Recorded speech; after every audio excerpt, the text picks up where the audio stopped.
pessoal, hoje a gente vai estar conversando sobre possibilidades com a indústria 4.0, né?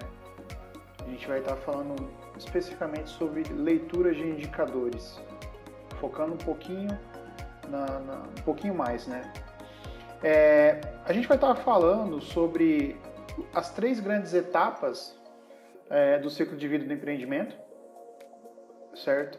Que seriam pré-obra, que compõe planejamento, orçamento, né? Obra, que o nome já diz, e pós-obra, que basicamente é o uso e operação, né? Junto com o proprietário. A gente colocou nessa sequência porque essa sequência é uma sequência que vai fazer mais sentido para a explicação, tá? Então, primeira coisa, vamos estar conversando sobre obra.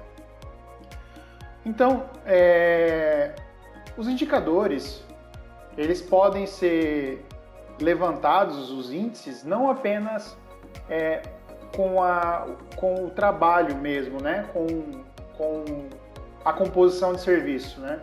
O cara ir lá, fazer uma pintura, quanto tempo que demorou para fazer aquela pintura, o cara lá para fazer uma caixaria, né? Não somente nesse aspecto pode ser levantado os índices.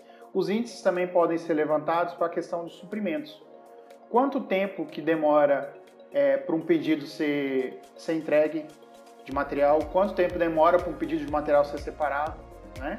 Então a gente separou aqui na explicação a respeito de dois aspectos bem específicos na questão de obras, suprimentos e os índices de produtividade que a gente pode estar chamando de atividades, ou serviços ou composições de serviço, tá? Eu vou estar começando a tratar sobre suprimentos. Essa daqui já é a realidade em grandes centros de distribuição maiores. O que está acontecendo nesse centro de distribuição maior? O fator humano está sendo reduzido a quase zero. Então a gente tem uma separação guiada. Essa separação guiada, o que é? O sistema entende a melhor rota, e a rota mais curta, obviamente, para se pegar os objetos, traça essa rota e fala, através do fone de ouvido, né, linguagem natural, fala para o separador onde que ele tem que ir pegar os itens. O separador vai lá, pega os itens, fala pelo microfone, dá um comando através do microfone e o sistema já entende que aquele item foi pego. Então você começa a ter indicadores nos almoxerifados de precisão na questão da separação dos itens. É algo muito, muito possível. A gente já está conversando com um consultor nosso externo a respeito disso e é algo bastante promissor, tá? A gente só tem algumas coisas a serem levadas em consideração para tratar na construção civil, né? A questão dos equipamentos e etc, né? A compra do estoque também já ser uma coisa mais automatizada. Então, conforme o estoque for tendo vazão, for saindo, a partir de uma certa quantidade já configurada pelo planejamento, né? Ou compras já configuradas, já dispara pedido para comprar e até mesmo a compra, o pedido de compra já automatizado. Então isso depende da configuração e isso tudo em função do estoque, tá? E do mesmo jeito que tem a separação guiada, também tem a estocagem automatizada. Já que cada local desse do almoxerifado ele é endereçado, tem o que o pessoal de almoxerifado chama de cubagem, né? Já tem especificando quanto que cabe, o sistema mesmo já entende que produto pode ficar próximo do que, né? Uma vez que ele tenha sido cadastrado dessa forma, e aloca-o de tal forma que é somente aí entra o fator humano, pegar o produto e colocar o produto exatamente na prateleira. Então a tomada de decisão é quase zero. E para que tudo isso? O objetivo é a fluidez e o controle de toda a cadeia de suprimentos, né? Então você tem controle na chegada, critérios como conferência às cegas, né? O que seria isso? O cara que confere, ele não sabe exatamente o que ele está conferindo. Ele confere, fala o que foi conferido e o sistema fala se aquilo dali foi certo ou não, né? Estocagem, que a gente acabou de conversar, e aí entra a questão da construção civil pesada mesmo, que é a questão de saída desse material para a instalação, vamos colocar assim, desse material na obra, né? Então teria um endereçamento de saída também, né? Então tudo isso é buscado exatidão e é possível, sim, com a indústria 4.0, através de smartphones e etc, né? Para que mais que isso daí é importante? Parâmetros para Big Data. Tá? Essa é a primeira vez que a gente vai falar sobre isso e a gente vai falar mais algumas vezes ao longo dessa aula. Tá? Índices de produtividade. A atividade ela inicia, ela pode pausar, ela pode finalizar por N motivos. Então, com a indústria 4.0, é possível mensurar exatamente do porquê que determinada mão de obra parou. E aí você começa a ter um planejado, não um planejado versus executado, mas um executado igual ao planejado. Essa que é a busca. É você ler, medir, identificar o porquê que aquele valor, no caso da mão de obra, deu um valor diferente, e ajustar. Ajustar em que aspecto? Nas composições de serviço. Então, as composições de serviço, nesse exemplo aqui do Sinap, né? Nas composições de serviço que deram 0,43, aferido no local, pode chegar a 0,63 em vez de 0,43. Isso vai ser significativo na hora de refletir todo o cronograma, né? De você fazer toda aquela previsão e estender a sua IEAP, né? O seu gráfico gigante, melhor dizendo. Então, para que serve isso? Você vai lendo, vai corrigindo, vai lendo, vai corrigindo. E isso daí vai trazendo para você o quê? Mais parâmetros para a questão de Big Data, né? Segunda vez que a gente ouve falar sobre isso, né? Pós-obra. Bom, com a vinda da norma 15.575, da norma de desempenho, né? Questões que eram muito subjetivas passaram a ser mais objetivas. Então, você não tem mais um tempo longo de uma edificação ou um tempo curto. Não, você tem um tempo já com um valor numérico muito bem especificado. Isso quer dizer o quê? Quer dizer que as coisas estão ficando objetivas nesse aspecto. Então, você consegue saber se a edificação, hoje já é possível saber se a edificação ela atingiu ou não o objetivo pelo qual ela foi projetada. A gente tem aqui uma tabela como exemplo, né, de vida útil do projeto, esse VUP, que é uma sigla que a gente vê direto na norma, né, do qual a estrutura tem que ser maior ou igual a 50 anos. Pisos internos, maior ou igual a 13 anos.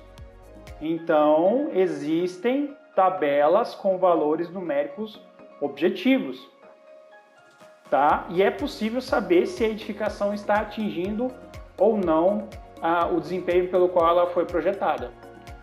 Se você tem uma construtora que ela está fazendo várias casas, é interessante que ela comece a monitorar esse tipo de coisa. Para quê? Para corrigir em projeto, tá? Saber se o material está vindo certo, se o material está tendo desempenho também, né, que você espera que ele tenha. E aqui a gente colocou uma imagem do nosso sistema, que eu vou até abrir aqui, para entender como que esse monitoramento do pós-obra poderia ser feito, né? Um exemplo prático. É possível através de vistorias, notificações, certo? Feitas pelo próprio celular, do qual o morador consegue fazer uma reclamação, o técnico consegue categorizar se aquilo dali é ou não um problema, sendo um problema, qual o grau do problema, consegue fazer o agendamento e corrigir. Então, pensando num valor de informação importante da questão do pós-obra, essa seria uma forma de estar objetivando os problemas, assim dizendo, né? Tendo parâmetros, né? Para a leitura. Então, essa é uma das maneiras de ter parâmetro. Vou voltar aqui para a apresentação, né? Para quem tiver mais interesse, né? beholder.net.br, certo? Só vir aqui e aí vocês vão estar vendo, entendendo muito bem como é que funciona esse sistema de pós-obra, tá? É bem interessante. E ele tem questão de índices, números, né? Já deixa a coisa muito mais objetiva. E, por último, né? Falamos sobre leituras na obra, medidas, parâmetros, Big Data. Para que tudo isso? Né? Essa que é a pergunta. Para quê? Você está levantando informação, você está tendo um estresse maior em ter que medir as coisas, em ter que mensurar, em ter que saber. Para começar, se você está fazendo isso, você está fazendo certo. Você já consegue saber se você está indo certo ou errado, alterar, né, o seu plano e melhorar, né? O processo Kaizen, né? Melhoria contínua, ou PDCA, como queira chamar. Mas de maneira objetiva. Onde que vai ser possivelmente aplicado isso em breve nas grandes construtoras? Em projetos com o conceito de Digital Twin, tá? Esse aqui é um conceito já utilizado na engenharia mecânica industrial, onde existem sensores acoplados em motores ou turbinas, do qual você consegue simular se aquele sistema vai em colapso ou não, se ele vai ter um bom desempenho ou não, se ele, para ter um bom desempenho, que peça que ele tem que tomar. Ou seja, eu tenho um gêmeo digital twin, de uma peça real, do qual isso me ajuda a criar um projeto quase ideal. Então, todas aquelas vezes que eu fiquei falando Big Data, que eu fiquei falando sobre parâmetros, que eu fiquei falando sobre leitores, que eu fiquei falando tudo isso em um cenário de Digital Twin, são informações coletadas, né? Coloquei nas 3 etapas, porque seria pré-obra, obra e pós-obra, né? Que seriam coletadas também no monitoramento pelo uso e operação, pelo sistema que a gente colocou, o sistema Beholder, né? E pela questão do aprendizado de máquina. Então, a máquina, basicamente, ela pega todos esses parâmetros, isso falando de uma questão bem grosseira, né?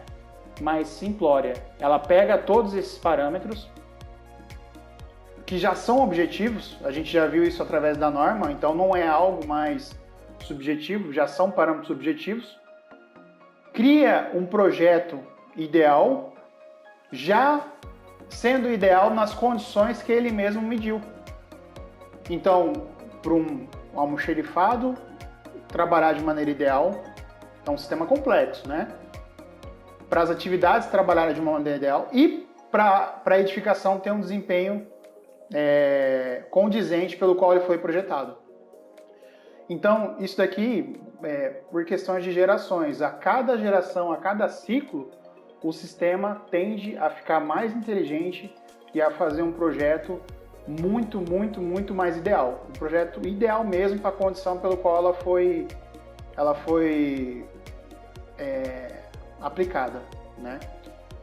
Bom, a dica de hoje foi essa, né? A gente foi nesse caminho de começar por obra, depois pós-obra, para depois pré-obra, para entender que todos esses parâmetros calculados nas outras etapas culminam no aprendizado de máquina para o Digital Twin.